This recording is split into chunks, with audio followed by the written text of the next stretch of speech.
Hello, everybody. Welcome to this week's episode of the Awesome C.O.D.Y.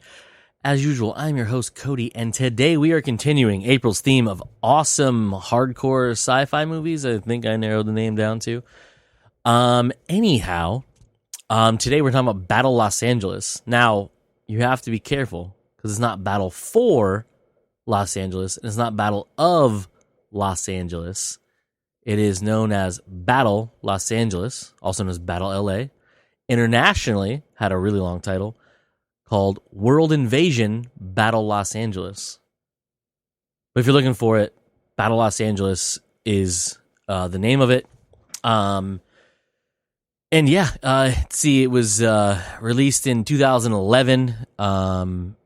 It doubled its budget, which is good, but not good enough to garner a sequel, which you really didn't need unless you just did I think the guys and I once talked about how it'd be cool to see this. I don't get over the movie in a minute, like the plot of it, so this will make more sense. Basically, this same incursion, same battle, but from either in another city or from a whole nother country. But it doesn't really work because I'm going to spoil the movie for you when I get to the description.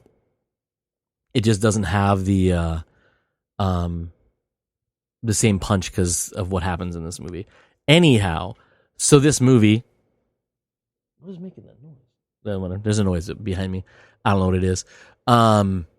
Anyhow, so this movie was directed by Jonathan Lieberman, who has a not Lieberman. Liebesman? I don't know how to say his name. He has a pretty rough career. Hasn't done a whole lot of, we'll say, excellent movies in the eyes of people who are critics, who are terrible human beings in general. His first major movie was Darkness Falls. If you don't remember what that movie is, it was from 2003. Yep, 2003. Starred a couple people, not too many people you'd probably really recognize, know the name of, recognize. Supernatural horror movie. Like I said, came out a bunch of years ago. Basically, it surrounds this like witch person who they call the Tooth Fairy. Doesn't matter. Anyways, that's Darkness Falls. Then he did, the short film doesn't count. The remake, I want to say this is the prequel to the remake of the Texas Chainsaw Massacre. If I remember correctly, yeah, it is. Texas Chainsaw Massacre: The Beginning, which is a prequel to the 2003 relaunch, reimagining, reboot of the Texas Chainsaw Massacre. He did The Killing Room. He did Battl Los Angeles. He did Wrath of the Titans, which was the second one with Sam Worthington. The Killing Room was with a bunch of people. Nick Cannon was in it. Timothy Hutton was a bunch of people. Doesn't matter. Wrath of the Titans was the sequel to Clash of the Titans with Sam Worthington. He did Teenage Mutant Ninja Turtles, the 2014, the first reboot movie. And then he did the Shannara Chronicles, which I think is a television show, right? Yeah. Yep, he did that. He did a couple episodes of that one. I don't know if he did the whole thing or not. He did the premiere. Sorry, it's right there. And then he did the reshoots on Doolittle, the new Robert Downey Jr. I don't want to say remake, retelling. I don't know how to say that for Dr. Doolittle, but called Doolittle. Anyhow, that's Jonathan Liebesman. I don't know. Liebesman. I don't know how to say his name. Doesn't matter. Written by Christopher Bertoloni, who's only done a few things. His last movie in 2011 was Battl Los Angeles, so not great on that one. The movie stars Aaron Eckhart as the main, who plays USMC Staff Sergeant Michael Nance. You have Michelle Rodriguez plays Ellen Santos, who's a Air Force. Yeah, Air Force. Roman Rodriguez plays Second Lieutenant William Martinez. Bridget Monahan, who plays Michelle. Neo, the singer, plays Kevin J. Specs Harris. Michael Pena's in it as Joe Rincon. And then that's pretty much the biggest names. There's other ones you'll recognize in there, but those are the big names that are in it.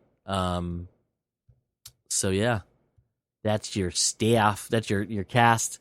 So the movie is this. It starts off with showing an attack on Earth by aliens.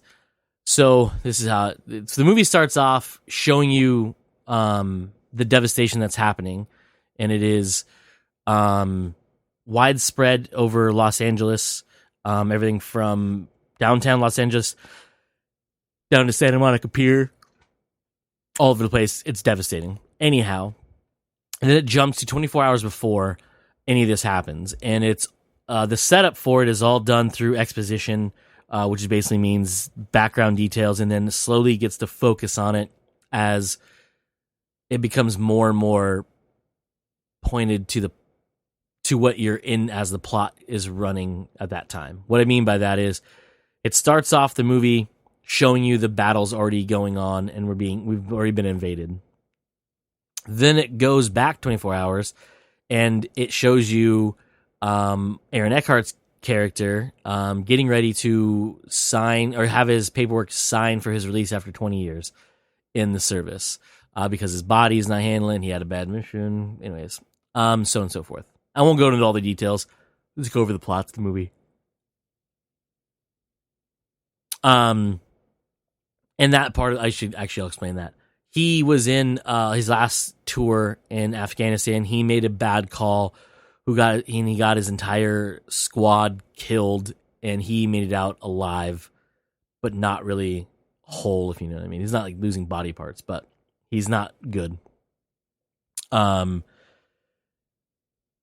He basically is getting ready to start his retirement when he is then thrown into 2nd Battalion, 5th Marines when the invasion happens. And what I mean by earlier when I said the exposition is it starts off with just background news article or news releases or broadcasts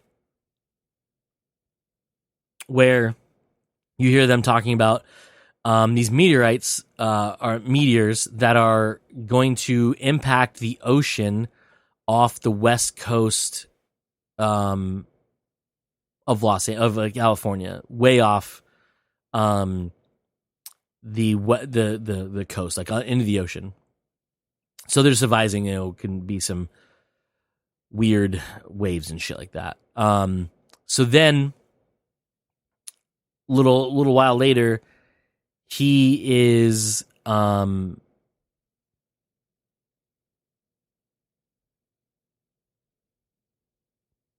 on, I'm trying to remember. Oh, that's right. He's basically training Marines at Camp Pendleton, running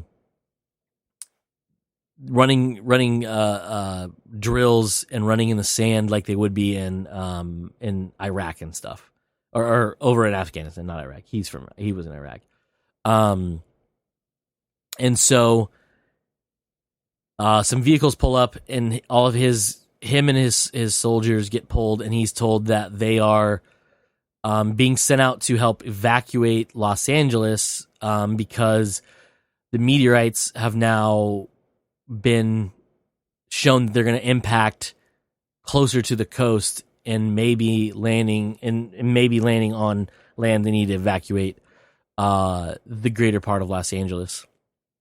So as you're going through, you hear more and more news reports talking about the meteorites. Then, as he gets introduced to his new squad, the 2nd Battalion, of the 5th Marines, Echo Company to be exact. First Battalion, Echo Company of 2nd Battalion, 5th Marine Division, I guess. I don't know. Anyhow, while they're geared up, they all think it's a training exercise of some sort. They're told, no, it's an evacuation.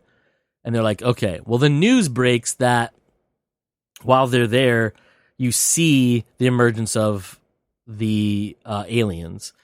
And from there, they see some ships get destroyed, some figures on it, and then the camera for the news shows the breaking surf, and there's just a line of fucking aliens walking through the water, and they start just murdering everything in sight. And so they find out, oh, this definitely ain't a training exercise, and this is definitely not just evacuation. So then they are flown into Los Angeles proper, going into the forward operating base, which is in the setup now at the Santa Monica airport. The alien ground forces are devastating everything in sight. They're shooting planes down, they're shooting helicopters down, they're killing everything they can, and they're calling in everybody. So, Aaron Eckhart's character's group, so Nance, his squad, his Echo Company, is being sent into part of Santa Monica to a police station that potentially has civilians that have not been evacuated yet. And they need to get in and get out because within 3 hours, they're going to level all of Santa Monica to try to stop the invasion because they think that's all they have right now is ground forces. It's a very interesting environment because it's obviously United States and very familiar looking. It's not, some desert city somewhere that we normally see battles in. So it's interesting that way. And it's our Marines, and they're going against, at first you don't really see clearly any of the aliens. And then they get attacked and you see them and things like that. So they do a bunch of things. Some people get injured. They're making their way to the police station. They get there. They find 5 civilians. Michael Pena's character, Bridget Monahan's character, and 3 children. One being Michael Pena's character's son, and then 2 girls who are the nieces of Michelle, played by Bridget Monahan. And so they have to make their way out. They end up finding a downed, injured alien. They want to Aaron Eckhart gets this idea to try to figure out what makes them tick, because so far they've yet to be able to kill one of these things without a bunch of gunfire and using a grenade that they don't even know actually killed it or not, because they fucking cheesed it as soon as they thought it was dead, or at least down enough to get away. So they're dissecting this thing, and he finally finds this sack that's filled with liquid. It looks almost like water. He stabs it, and it looks like it dies. So okay, we know now where to shoot him. It's just to the right of where the heart would be normally. And so they use that to their advantage to help kill things. They get a bus, which seems like a terrible idea, but actually works quite well until they run into a block on the freeway, which is a terrible idea, of a tank being attacked by a bunch of aliens, and then they start attacking them, and they try to use that to distract so they can try to rappel off the freeway with the civilians to try to get out of there. A couple more people die, including the lieutenant, leaving Nance in charge, which is not a good thing for the troops, because the soldiers, the Marines, because they don't really trust him because of what all the rumors they heard about his failings and the death of his squad, which one of them has a younger brother who is now in this group with him. So that's kind of a terrible coincidence. From there, they fight their way through. Michael Pena's character gets mortally wounded. He ends up dying when they get to the now devastated forward operating base, or FOB, that was established at the Santa Monica airport, where it was completely wiped out. Everyone's dead. Almost all the vehicles are completely destroyed. And they find out that there's one last place they can go, one last pickup. So they head there with civilians. They offload the kids and Michelle, and during this, they discover a big area that has a power outage. So Aaron Eckhart's character, Nance, turns to Santos, Michelle Rodriguez's character, and says, "Hey, you said that it sends off a lot of radio frequencies, RF. Could that cause power outages?" And she's like, "Yeah." He's like, "There's a large area that has no power." So he tells the helicopter pilot to let him down. He's going to go recon that area. Well, after his rousing speech and talking to everybody, the rest of the guys actually follow him. He's earned their respect, and so they go in on foot. They see a group of the aliens going into the sewers. They're thinking they're going to lead us to the command center that we're looking for. So then they go into there. They almost get ambushed. They win, but then they notice this hole in the wall. It was destroyed. It was like a window or something, painted glass, by one of the dead aliens. They look into it and they see buried under the ground in the street is this giant command base with an antenna poking through the ground, controlling the drones that are flying around, taking out the air support. So they go up and they're going to have to LiDAR or laser target the antenna for some strikes from copperheads, which are giant missiles. So while they're doing this, they have to defend themselves and the laser while they're waiting for the missiles to come through. Well, a missile hits, breaks the antenna, and they think they've won. Then all of a sudden the command center pops up out of the ground and it starts to be driven away. They're like, we need to take this out. So ground forces start coming at them pretty heavy, and they have to then defend it and wait for the other missiles. One of the missiles is then being shot at it. They're going to take it down, but one of the drones dives in front of it in taking the missile, saving the command center. So they're like, we have one missile that's coming back in. We need to make sure we get this target going, but it's getting away. So they're fighting forward as the missile's coming, other drones coming for it, and they shoot it down with one of their rockets, allowing the copperhead to hit the command center, destroying it, bringing down all the drones and surrounding area, and allowing for air forces, the air forces? Well, flying vehicles, air support to come in, pick them up, and battle off the remaining ground troops, and then go from there. So then they're picked up and they're brought to the extraction point, which is the Mojave Desert, temporary extraction point,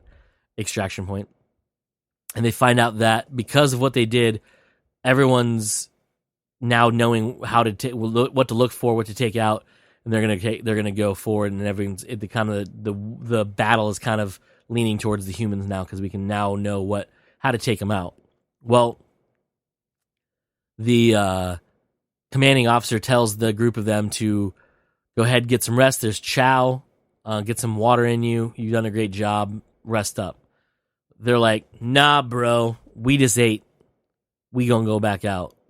And so they start armoring up again, and they're headed back out to fight with the rest of the battalions that are going out back to Los Angeles to retake Los Angeles from the ground forces that are now don't have any superior air support to help them. And boom, that is the movie. There's a lot more to it, but you get the gist of it. And spoiler, we win, or we are winning. So whatever. But yeah, that's Battl Los Angeles in a nutshell. Super dope movie. Really good special effects for being only $100 million budget. I think very interesting alien designs, ship designs, things like that. It's a very interesting thing. Yeah. So that's it for this week's episode. Like I always say, I am Cody. This has been The Awesome with Cody. And tune in next week when I talk about Cowboys and Aliens, another highly underrated sci-fi movie. But yeah, that's it. Tune in next time. And like I always say at the end of these, let's be awesome.